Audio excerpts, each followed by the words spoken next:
महिलाएं जो हैं अपने सुरक्षा के लिए इधर उधर रास्तों में जो खेतों के बीच में रास्ते होते हैं उन रास्तों में जाने लगीं, क्योंकि लाठीचार्ज बहुत ज़बरदस्त ढंग से किया गया था।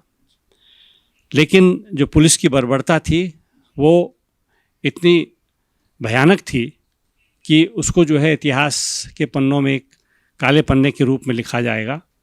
खैरी खाती युकाल पर एक पुगड़ी इस धार, दूसरी उस धार, पलायन की मार, बंजर अर्थतंत्र का पहाड़। कितनी शहादतें हुई हैं। इसके बाद जब राज्य मिला है तो जो आंदोलनकारी था कहीं ना कहीं उनको दरकिनार किया गया है। राज्य आंदोलनकारियों ने पहले राज्य के लिए संघर्ष किया और आज भी सड़कों पर हम देखते हैं कि राज्य आंदोलनकारी आज भी सड़कों पर हैं। जी, आश्चर्य की बात है, 29 साल हो गया। छोटी छोटी बातें जो अन्य राज्यों में प्राप्त हो चुकी हैं, हमको अभी तक उनके लिए तरसना पड़ रहा है। साथियों, आप सबको पता है कि उत्तराखंड राज्य जो मिला है वो कड़े संघर्षों के बाद मिला है, लेकिन नई पीढ़ी को बहुत कम पता है कि इन संघर्षों के पीछे हमारे आंदोलनकारियों ने कितनी यातनाएं झेली हैं, कितना दर्द सहा है, माँ बहनों ने कितना दर्द सहा है। ये हमें कम ही पढ़ाया जाता है और कहीं पढ़ाया भी हमारे जो सिलेबस हैं उनमें भी नहीं है। बहुत सारे हमारी जो नई पीढ़ी है उसको पता नहीं है कि 1-2 अक्टूबर की मध्यरात्रि को हुआ क्या था, जिसकी वजह से उत्तराखंड में 2 अक्टूबर को काला दिन मनाया जाता है। इन्हीं सब को जानने के लिए आज हमारे साथ मौजूद है राज्य आंदोलनकारी प्रदीप डबराल जी। सर, बहुत बहुत स्वागत है आपका न्यूज स्टूडियो उत्तराखंड में। सर, मैं सीधे सवाल पे आता हूँ कि आखिर उस रात को हुआ क्या था जिस रात ने उत्तराखंड में काला इतिहास, उत्तराखंड के आंदोलन में काला इतिहास के नाम से दर्ज है, हुआ क्या था? देखिए, वो दिन जो है आंदोलन का चरमोत्कर्ष था और स्वर्गीय इंद्रमणि बडूनी जी, जो पहाड़ के गांधी, पर्वत के गांधी कहलाते हैं, उनके ही आह्वान पर पूरा उत्तराखंड में उबाल था और पूरे उत्तराखंड से सैलाब बन के लोग 2 अक्टूबर को गांधी जयंती के दिन एक शांतिपूर्ण ढंग से भारत सरकार से मांग करने जा रहे थे कि उत्तराखंड पृथक राज्य का निर्माण किया जाए। और उसी सिलसिले में तमाम जो उत्तराखंड से बसेस थी, जिसमें महिलाएं थी, छात्र थे, नौजवान थे, सब लोग बड़े उत्साह के साथ में शांतिपूर्ण ढंग से भारत माता की जय बोलते हुए जा रहे थे। और रात्रि को वहाँ सारे बसेस को रोक दिया गया। ये कहाँ पे सर? ये गुरुकुल नारसन के आस पास में सब बसेस को तत्कालीन जो उसमें डीएम थे वहाँ के, ये जो गढ़वाल की बसें जा रही थी सिर्फ उनका था ना? हाँ, गढ़वाल की बसेस का था ये।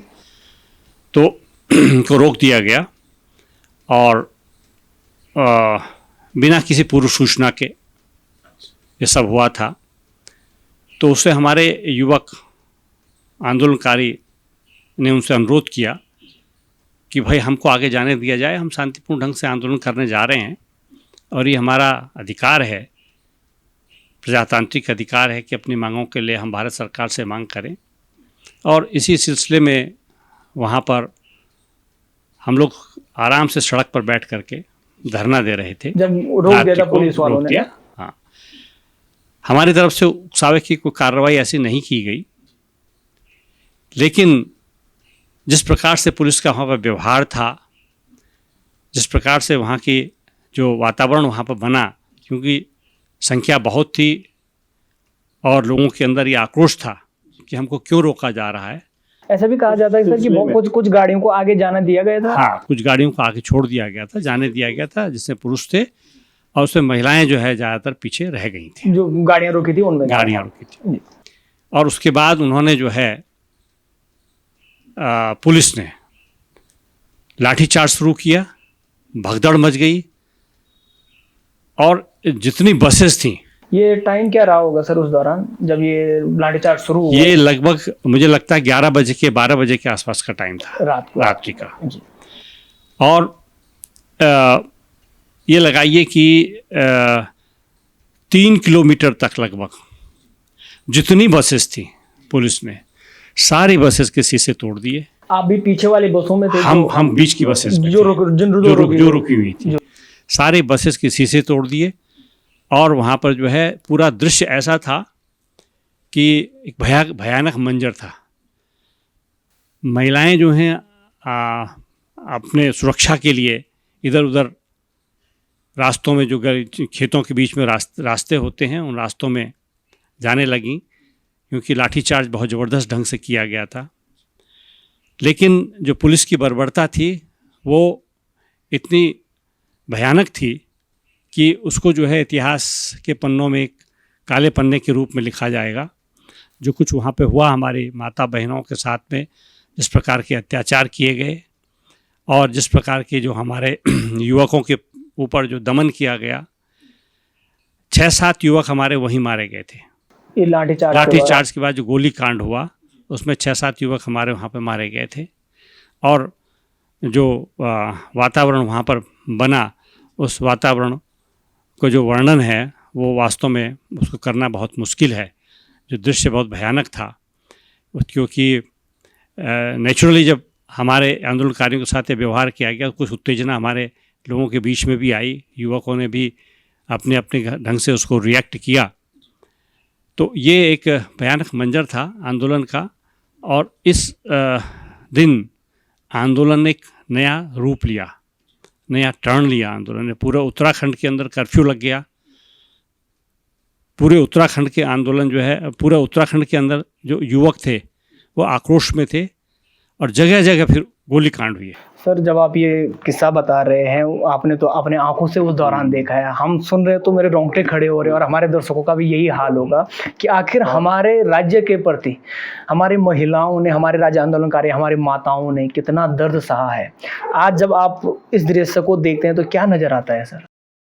देखिए, ऐसा है कि 6 साल लगातार आंदोलन चला है और उसमें मुझे स्मरण करना चाहिए अपने पुराने आंदोलनकारी साथियों को, रणजीत सिंह वर्मा जी को, सुशीला बलूनी जी को, भाई बेदुनियाल जी को, जो हमारे बीच में नहीं हैं। उनको मैं नमन करता हूँ, उनको श्रद्धांजलि भी अर्पित करता हूँ। और भी बहुत सारे हमारे नवयुवक आज भी जो लगे हुए हैं, ये जो हमारे आंदोलनकारी मंच के साथी हैं, इसके अध्यक्ष नेगी जी हैं, कुकरेती जी हैं, ये सब लोग सतत उन मांगों के लिए लड़ रहे हैं। आश्चर्य की बात है, 29 साल हो गया। छोटी छोटी बातें जो अन्य राज्यों में प्राप्त हो चुकी हैं, हमको अभी तक उनके लिए तरसना पड़ रहा है। हमने भू कानून बनाने की मांग करी, हमारे लोग अभी तक लड़ रहे हैं। मैं इसी चीज़ पे आ रहा हूँ सर। आपने जो दृश्य बताया कि कितना कष्ट सहा है एक राज्य बनाने को लेकर, लगातार 6 सालों तक ज़्यादा संघर्ष पहले से भी था, लेकिन 6 सालों में ज़्यादा संघर्ष रहा, कितनी शहादतें हुई हैं। इसके बाद जब राज्य मिला है तो जो आंदोलनकारी था, कहीं ना कहीं उनको दरकिनार किया गया है। राज्य आंदोलनकारियों ने पहले राज्य के लिए संघर्ष किया और आज भी सड़कों पर हम देखते हैं कि राज्य आंदोलनकारी आज भी सड़कों पर हैं। जी, अभी पिछले दिनों हम लोग एक कार्यक्रम हुआ था भू कानून के लिए, मुख्यमंत्री कार्यालय को वहाँ करने के लिए, तो हम लोग वहीं के वहीं हैं। मुझे आश्चर्य इस बात का हो रहा है कि बहुत साधारण सी बात है, हमने अपने उत्तराखंड को चारागाह क्यों बनने दिया है। आज उत्तराखंड की क्या स्थिति है, अगर आप देखिए, चारों तरफ की ज़मीनें भूमाफियाओं के हवाले की गई हैं। उत्तराखंड का कल्चर बिगड़ चुका है। उत्तराखंड जो है वो आज आप देख रहे हैं कि किस प्रकार से हर बाढ़ में, हर बरसात में उत्तराखंड बहता है। विकास की क्या योजनाएं हमारे उत्तराखंड के अंदर है, किस प्रकार की योजनाएं। विकास होना चाहिए, लेकिन विकास इस रूप में होना चाहिए कि हमारी जो है वो ज़मीन बची रहे, हमारे गांव बचे रहें, हमारे युवक अपने इलाके में काम करें। ये भी तो बहुत ज़रूरी है। भ्रष्टाचार की क्या स्थिति है उत्तराखंड में? छात्रवृत्ति घोटाला, ठीक है, नियुक्तियों में देखना आपने घोटाला, अभी तक जांच चल रही है। अभी नया घोटाला खुल गया है, ज़मीनों के जो रजिस्ट्री का घोटाला, उसके विषय में आप देख रहे हैं क्या स्थिति है। तो ये क्यों ऐसा हो रहा है? हम किस तरफ जा रहे हैं? उत्तराखंड को कहाँ ले जा रहे हैं? राज्य आंदोलनकारी आज जिस स्थिति में है, आपको लगता है कि अगर भविष्य में आवश्यकता पड़ी आंदोलन की तो लोग घरों से अपने बेटों को, अपनी बहुओं को भेज पाएंगे आंदोलन में? जिस हिसाब से पहले के आंदोलनकारियों की आज स्थिति है, आपको लगता है कि आगे लोग आ पाएंगे? देखिए, ये वातावरण बनने वाली बात है और लीडरशिप की बात है। अगर हम लोग इन सब बिंदुओं को अच्छी तरह से इनका विचार विमर्श करके इन बिंदुओं पर लड़ाई लड़ें, वास्तव में इसकी आवश्यकता है। मैं मानता हूँ इसकी बहुत आवश्यकता है। हमारे बगल में हिमाचल को आप देखिए, हम क्यों नहीं कर पा रहे वैसा? हम क्यों नहीं कर पा रहे वैसा? तो आवश्यकता है इसकी। सर इसके पीछे क्या मानते हैं आप कि आंदोलन शिक्षा के नाम पर हमारे यहाँ पूरा माफिया तंत्र चल रहा है, आप देख रहे हैं। शिक्षा के नाम पर जितना हमारे यहाँ लूट मची हुई है उत्तराखंड के अंदर, अनियंत्रित रूप से स्कूल खोलना, उनका कॉमर्शलाइजेशन करना, उन स्कूलों के अंदर क्या हो रहा है क्या नहीं हो रहा है, तमाम जो है इस पर कोई नियंत्रण ही नहीं है सरकार का। इन स्कूलों के ऊपर व्यावसायिक रूप से जो स्कूल खुल रहे हैं उन पर कोई नियंत्रण नहीं है सरकार का। खुलने चाहिए स्कूल, हम ये कहते हैं, लेकिन स्कूल में काला पैसा बनाने का धंधा हो गया है उत्तराखंड। हम कहते हैं एजुकेशन हब बना हुआ है, एक्चुअल में सच तो ये है कि ये भ्रष्टाचार का और काले पैसे कमाने का हब बन गया है। ये आप ताजुब करेंगे कि पूरे उत्तराखंड के अंदर, पूरे हिंदुस्तान के अंदर से बड़े बड़े लोग अपना जो है। और एक और बात बता दूं मैं आपको कि पिछले दिनों जो है एक जो नियम हमारे यहाँ बनाया गया था, उस नियम में हमारे एक बहुत बड़ी खामी थी। हमारे उसमें ये कर दिया गया कि आप जितनी चाहे ज़मीन लीजिए टूरिज्म के नाम पर, त्रिवेंद्र सरकार के द्वारा टूरिज्म के नाम पर खूब ज़मीनें लीजिए, आप वहाँ पर योगासन का केंद्र बनाइए, आप वहाँ पर होटल बनाइए, आप वहाँ पे 14-15 इश्यूज़ इन्होंने उसमें जोड़ दिए। और उसका परिणाम क्या हुआ कि लोगों ने लाभ उठाया उसका। उन्होंने लाभ क्या उठाया उसका कि उन्होंने जो है उसके नाम पे जो है वहाँ पर रिजॉर्ट खोल दिए, अय्यासी के अड्डे खोल दिए। आज आप कहानी देख तो रहे हैं कि किस प्रकार से रिजॉर्ट्स में काले धंधे हो रहे हैं। हमारे यहाँ कभी आपने सुना था कि जादू ये जुआ घर जो है वो अभी पिछले दिनों वहाँ पे गंगा भोगपुर में और एक नैनीताल में 2 पकड़े। ये क्या है? कौन सा कल्चर हमारे यहाँ आ रहा है? हम इस देवभूमि को कहाँ ले जा रहे हैं? क्या आपको लगता है कि कोई ठोस रणनीति नहीं बन पाई है? बिल्कुल नहीं बना है। इसमें पूरा रिव्यू होना चाहिए और इसमें बहुत कुछ करने की आवश्यकता है। हम उत्तराखंड को बहुत आगे ले जा सकते हैं, ऐसा नहीं है। आप और राज्यों की तुलना में हम अपना जो है वो ठोक करके कहते हैं कि हमने ये कर दिया, हमने वो कर दिया है, लेकिन हकीकत यह है कि यहाँ बहुत कुछ करने की आवश्यकता है। शिक्षा के नाम पे मैं आपको बता दूं, क्योंकि मैं शिक्षा से बिलोंग करता हूँ और मैं रिटायर्ड प्रधानाचार्य हूँ और मैंने 40 साल तक शिक्षा में दिया है। हमारे शिक्षा की स्थिति में बता दूं कि अभी उत्तराखंड की जो शिक्षा व्यवस्था है वो बहुत बुरी हाल में है, बहुत बुरे हाल में है। बच्चों की संख्या कम हो रही है, पहाड़ों में स्कूल खाली हो रहे हैं, अधिकारियों की संख्या बढ़ी हुई है, बच्चों की संख्या कम हो रही है। बजट हमारे यहाँ हिंदुस्तान का सबसे ज़्यादा बजट हमारे इस उत्तराखंड में शिक्षा का प्रति छात्र के हिसाब से है। ठीक, क्यों ऐसा हो रहा है? इसके पीछे आवश्यकता है देखने की, क्यों नहीं इसको जो है मनन किया जा रहा है। मतलब आशय मेरा कहने का ये है कि ऐसा लग रहा है जैसे कि एक अजीब अपने जो है ख्याली दुनिया में सब लोग सोच रहे हैं बहुत मज़ा आ रहा है, कर रहे हैं, बहुत अच्छा कर रहे हैं, हम टैबलेट्स दे देंगे बच्चों को, हम बच्चों को जो है मिड डे मील दे देंगे बच्चों को। लेकिन हकीकत में धरातल हमारे स्कूल का उद्देश्य क्या होना चाहिए? हमारे स्कूल का उद्देश्य ये होना चाहिए कि हमारा जो हिंदी मीडियम या जो सरकारी विद्यालय का बच्चा है, उस बच्चे के क्वालिटी इम्प्रूवमेंट क्या है, उस बच्चे की शिक्षा में आज के कंपटीशन की फील्ड में वो कहाँ स्टैंड करता है नहीं करता है। अगर नहीं कर रहा है तो तुम्हारे स्कूल में कौन माँ बाप अपने बच्चों को भेजेगा? और उसके लिए स्थिति ये हो गई है कि हमारे स्कूल मात्र जो है वो एक्टिविटीज़ जो हो रही हैं उनके केंद्र बने हैं। बच्चों को पढ़ाने का फोकस कम हो गया है और एक्टिविटीज़ ज़्यादा हो गई हैं, इसलिए जो है शिक्षा का स्तर कम हो रहा है। सर इन मुद्दों को लेकर लगातार आंदोलनकारी और अन्य जो सामाजिक लोग हैं वो भी लड़ रहे। मैं आपका ध्यान फिर आंदोलन के दिनों पर ले जाऊंगा सर, कि आप सेवा भी दे रहे थे। आपने कहा आप रिटायर्ड प्रधानाचार्य, आप सरकारी सेवा में थे, तो कैसी दिनचर्या होती थी? आप आंदोलन में भाग लेने जाते थे? देखिए मैं बताऊँ आपको, उन दिनों की बात मुझे याद आई है। यहाँ उत्तराखंड के अंदर बड़ा भीषण दृश्य था। स्कूल तो महीनों बंद रहते थे, खुलते ही नहीं थे स्कूल। कहीं चले जाए या दूरस्थ क्षेत्र से लेकर के सब अपना डंडा और अपना वो लेकर के, सब झंडा लेकर के और आंदोलन में रहते थे सब। कर्मचारियों ने यहाँ पर 86 दिन की हड़ताल की थी, राज्य कर्मचारियों ने उस समय 86 दिन की हड़ताल की थी। पूरा उत्तराखंड जाम कर दिया था अलग राज्य की मांग को। तो स्कूल तो बंद हो गए थे उन दिनों, सब लोग सड़क पर थे। ऐसा आंदोलन, अभूतपूर्व आंदोलन था ये। स्वतः स्फूर्त था, कोई लालच नहीं था, कोई कुछ नहीं था। गांव से लेकर के शहर तक सारे लोग आंदोलन पे सड़कों पे थे। ये देहरादून तो ये स्थिति की देहरादून में बड़े बड़े सेंट्रल गवर्नमेंट का ऑफिस है, सब जगह नाकेबंदी हो जाती थी। कोई मजाल है जो घुस जाए। कर्मचारी से वार्ता, कर्मचारी सारे वहाँ पर, महिलाएं सब आगे आगे गेटों पे बैठ जाते थे, बंद हो जाता था सारा। तो एक्टिविटीज़ इतनी। अब एक और याद दिलाता हूँ मैं आपको कि उस समय तब आंदोलन चलता था तो यहाँ कचहरी स्थल पे, धरना स्थल पे सब लोग बैठते थे, जहाँ पर अब शहीद स्थल बना हाँ है। शहीद स्थल पे। तो एक और कार्यक्रम उसमें किया गया। उस दौरान क्या था वहाँ पे? वहाँ पे कुछ नहीं था, ये कुछ नहीं था, सब सिर्फ बैठते बैठने थे के लोग, लिए। हाँ बस कुछ नहीं था, वो भवन भी नहीं था और ये मूर्तियाँ तो बाद में ये तो लगी थी, खैर हाँ बाद में लगी, राज्य लगी बनने थी। के बाद। हाँ, तो वो जो जगह थी वहाँ पे लोग बैठते थे, धरना स्थल का पांडाल लगा रहता था और उस पांडाल में जो है सब लोग आते थे, खून से चिट्ठियाँ लिखते थे लोग। उसमें खून से चिट्ठियाँ लिखने का कार्यक्रम हुआ था। उस खून से चिट्ठियाँ लिखने का कार्यक्रम जो है पूरे 700 कुछ जो हमारे मेंबर ऑफ पार्लियामेंट थे उनको भेजा गया था। हर मेंबर ऑफ पार्लियामेंट को खून से लिखी हुई चिट्ठी भेजी जाती थी। और मैं अगर मेरे पर टाइम होता तो मैं निकाल के रखता, दिखाता आपको। तो उस समय जो है वो विलियम संगमा थे उस समय, वो वहाँ पे स्पीकर उसके लोकसभा के। तो ऐसे एमपीज जो हैं, कौन से सन की बात है सर? ये है 94 से पहले की? हाँ नहीं 94 की बात की बात है, 94 मुझे के बाद, लगता जब है मुजफ्फरनगर कांड हो गया उसके था। बाद, उसके बाद, उसके बाद हुआ था शायद, क्योंकि उसके बाद 95-96 की बात है शायद। आंदोलन तभी तेज हो गया था जब हाँ, ये कांड हुआ था। हाँ हाँ। उस समय जो है उन्होंने पार्लियामेंट में पत्र लहराए सबने, उत्तराखंडी जो है खून से पत्र लिख रहे हैं।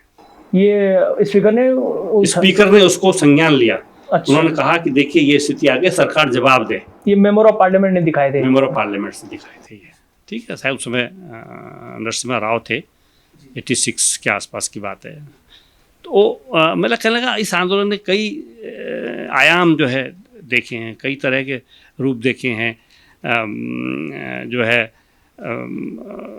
हमारे जो सुशीला बलूनी जी हैं, भाई बेदुनियाल जी हैं और तमाम लोग थे, महीनों महीनों भूख हड़ताल बैठ गए।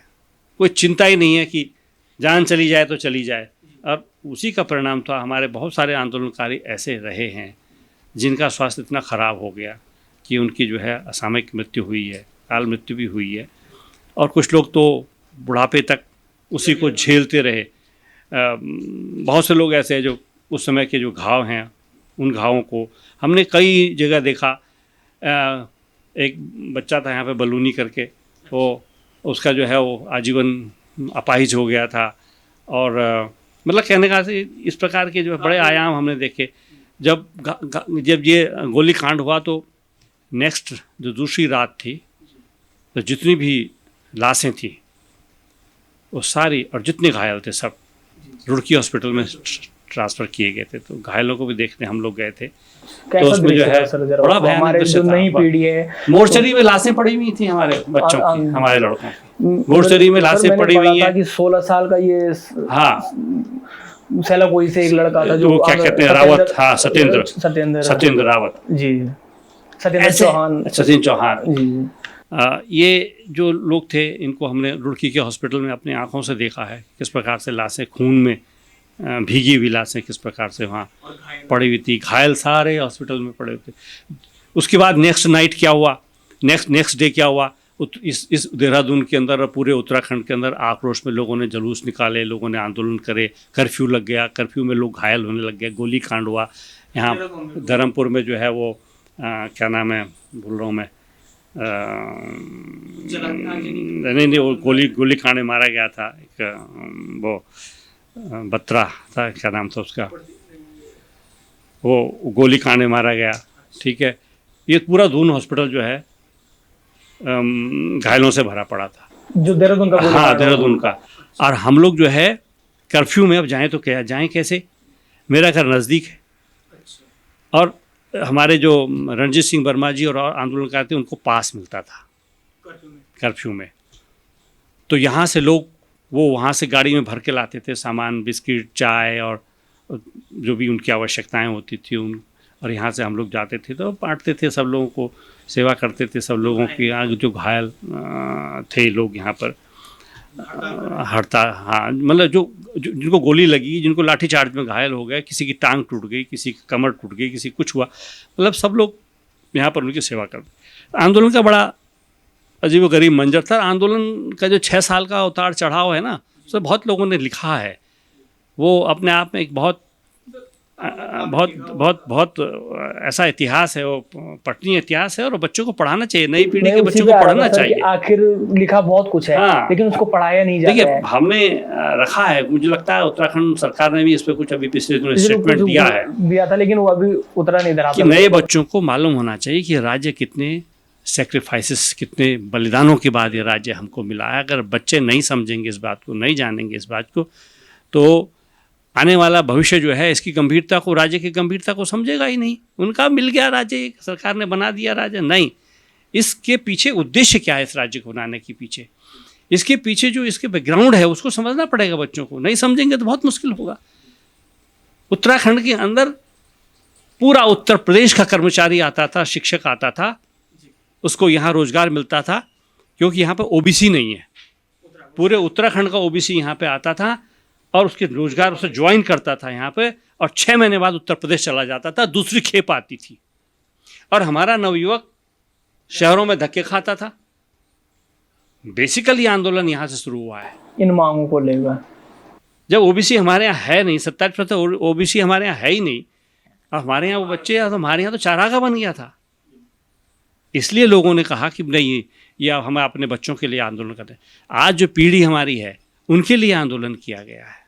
आज बच्चे आज बड़े हो गए हैं, 29 साल इस राज्य को बने हुए, सॉरी, इस आंदोलन को चलते हुए हो गए हैं। तो हम लोग ये नई पीढ़ी के लिए किया है, तो नई पीढ़ी को इसको समझना बहुत ज़रूरी है।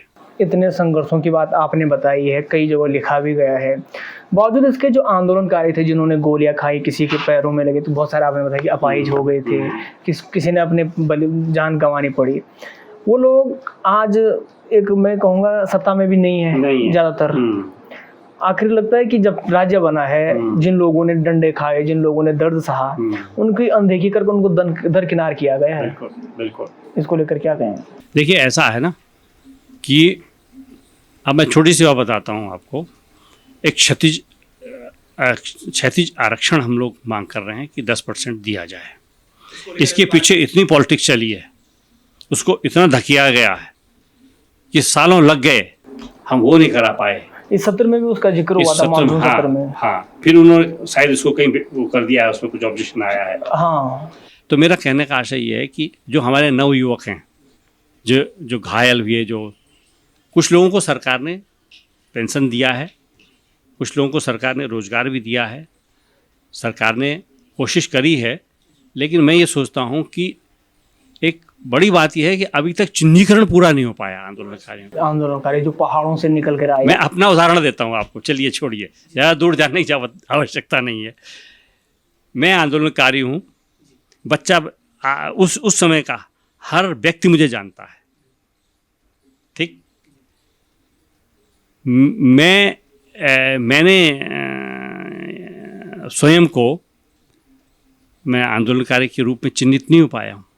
अच्छा, इसके मेरे पास आंदोलनकारी का कार्ड तक नहीं है। इसके पीछे की क्या कहानी, कैसे, और इसको जरा विस्तार से हमारे दर्शकों को देखिए। ऐसा है कि इसकी जिम्मेदारी लंबे समय से लगे आए हैं। इसकी जिम्मेदारी LIU की होती है। मैं थोड़ी कहूँगा मैं आंदोलनकारी हूँ। LIU के पास सारा रिकॉर्ड होता है।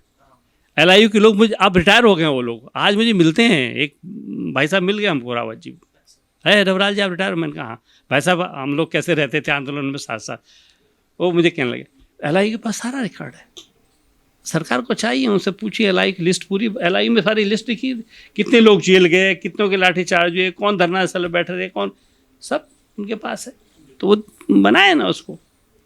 तो ये मतलब कहने का आशय ये है कि चिन्हीकरण होना चाहिए, और उत्तराखंड के विषय में हमको गंभीरता से सोचना चाहिए, हमारी सरकार को गंभीरता से सोचना चाहिए।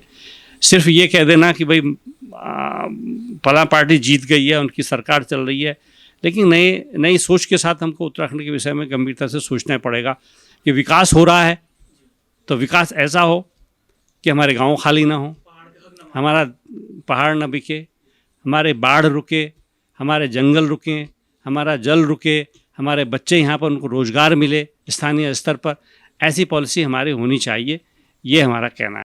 सर, आंदोलन आपने जब शुरू हुआ तब देखा, जो उतार चढ़ाव आए वो देखे आपने, किस प्रकार से 1-2 अक्टूबर की रात्रि को जो दर्द आंदोलनकारियों ने झेला वो देखा। इसको लेकर आपने कुछ लिखा है सर इस पर? देखिए, मैं लेखन का शौक़ है मुझको, और विगत दिनों में गया था अपने गांव गया था, तो वहाँ पर एक भाव उत्पन्न हुआ जब पहाड़ की हालत, अपने गांव की हालत देखी जब, तो थोड़ा सा कुछ उसमें एक भाव आया था, तो मैंने कुछ पंक्तियाँ उसमें लिखी थी कि गांव मेरा पहाड़ पर, एक ऊंची धार पर, एक दिन गया टुकड़ी टुकड़ी पुंगड़ी में अपनी पुंगड़ी ढूंढने लगा। पुंगड़ी हम गढ़वाली में कहते हैं, तो मैंने वही शब्द लिखा है। गांव मेरा पहाड़ पर, एक ऊंची धार पर, एक दिन गया टुकड़ी टुकड़ी पुंगड़ी में अपनी पुंगड़ी ढूंढने लगा। सब जंगली जंगल है, बंजर पड़ गई है ना। खैरी खाती उकाल पर, खैरी खाती उकाल पर, खैरी तो जानते होंगे आप। हाँ बिल्कुल, है ना। खैरी खाती उकाल पर, एक पुंगड़ी इस धार, दूसरी उस धार, पलायन की मार, बंजर अर्थतंत्र का पहाड़। अपनों की बेरुखी से बेजार, अपनों की बेरुखी से बेजार, दूर दूर तक उजाड़ ही उजाड़। बस देखता रहा खंडहर, वीरानियों का मंजर, इस पार से उस पार। रौखड़ धरा पर खड़ा गांव से पूछने लगा, रौखड़ धरा पर खड़ा गांव से पूछने लगा, क्यों तो इतना निष्ठुर हुआ कि पाल्य तेरा गुजारे की फसल के लिए खटता रहा। किससे कहानी सुनी थी, किससे कहानी सुनी थी, सोचने लगा कैसी थी उस काल की जिंदगी। बस गुजर बसर के संघर्ष में पीढ़ियां गुजर गईं। दृश्य सामने आ रुका।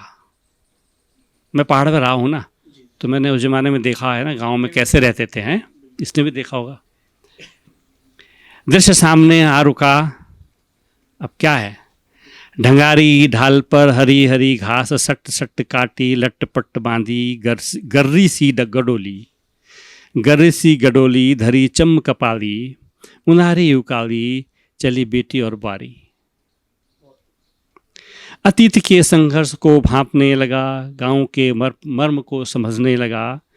पेट के लिए अन्न की जंग में, भूख के लिए मैदान में ठगा गया, भूख के लिए मैदान में ठगा गया, पहाड़ के दर्द को समझने लगा।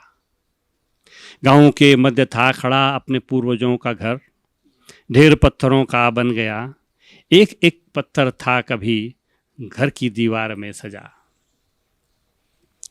समय की मार से खंवार बन गई अपनी कूड़ी के सामने खड़ा, पठाली छतों के ध्वंस में काल की मजबूरी को एकटक देखता रहा। खंडहर के इर्द गिर्द नए प्रवासियों के झुंड में, इसको नोट करना आप, खंडहरों के इर्द गिर्द नए प्रवासियों के झुंड में मोर को नाचते। मैंने गांव गया था, मोर को नाचते हुए देखा मैंने खेतों में। मोर को नाचते, बाघ को झांकते, बंदर को फांदते, सांप को फुंकारते देख प्राण घर का दृश्य उभर गया, प्राण घर का दृश्य उभर गया। गांव मेरा पहाड़ पर, एक ऊंची धार पर, एक दिन गया टुकड़ी टुकड़ी पुंगड़ी में अपनी पुंगड़ी ढूंढने लगा। ये दृश्य बिल्कुल गांव का है। गांव की याद दिलाते मैं तो नजर के सामने साक्षात पहाड़ दिखने लगे, जो हमारे पहाड़ का परिवेश है वो सब आ गया। पूरा जो दर्द है पहाड़ का, जिस हिसाब से पहाड़ खाली हो रहे हैं, यही दुख है, ये दुख है, ये दुख है। इसी दुख को दूर करने के लिए आंदोलन में उतरे थे, लेकिन ये बढ़ता ही जा रहा है। हम ये सोचते थे कि हम तो रहे हैं पहाड़ में, और मैंने बारीकी से देखा है, वहाँ के जीवन को भी देखा है, लेकिन मैंने देखा कि उस समय फिर भी बेटर थे लोग, अच्छे थे लोग। आज की तारीख में और बुरा हाल हो चुका है। हम लोग कहते हैं ना विकास हो रहा है जी, ये हो रहा है जी, सड़कें बन रही हैं जी, रेल भी जा रही है जी, और तमाम जो है करोड़ों तीर्थयात्री आ रहे हैं जी, सब कुछ हो रहा है, लेकिन हमारे हिस्से क्या आ रहा है उसमें से, उस विकास में से हमारे गांव के हिस्से क्या आ रहा है, उस गांव के हिस्से कितना आ रहा है, उसका जो आलू है वो तो वहीं सड़ रहा है, उसके जो है वो क्या कहते हैं, मैं इसी चीज फल तो सेब तो वहीं सड़ रहे हैं, आज भी कई किलोमीटर डंडी कंडी के सहारे अस्पताल जाना कंडी के पड़ता सहारे है। आज भी अस्पताल जाना और पड़ता है। सताएं रास्तों में जन रही हैं बच्चों को। देखिए आप क्यों हो रहा है ऐसा, इसके लिए कौन जिम्मेदार है? डॉक्टर्स नहीं है वहाँ पे, अध्यापक नहीं है वहाँ पे।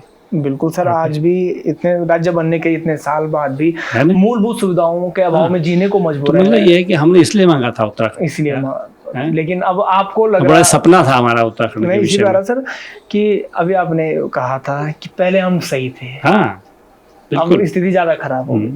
तो सर उम्मीद है हमारे जो दर्शक हैं उनको ये जानकारियाँ काफ़ी अच्छी लगी होंगी, और जो नए युवा हैं उनको बहुत सारी जो जानकारियां हैं वो जानने को मिली होगी, किस प्रकार से हमारे राज्य आंदोलनकारियों ने इस उत्तराखंड को बनाने के लिए अपने प्राण न्यौछावर किए थे, किस दर्द को सहा था। सर ने 1-2 अक्टूबर की मध्यरात्रि जो एक कांड हुआ था जिसको उत्तराखंड के इतिहास में काले अक्षरों से लिखा है, वो बताया आपने। सर बहुत बहुत धन्यवाद हमारे साथ जुड़ने के लिए। Thank you. उम्मीद है आपको ये जानकारी बहुत पसंद आई होगी। मैं शोभन सत्य सिंह नेगी, कैमरे के पीछे आपके साथ ये रिकॉर्ड किया है हमारे सहयोगी निहारिका बिश्ने, और देखते रहिए न्यूज स्टूडियो उत्तराखंड।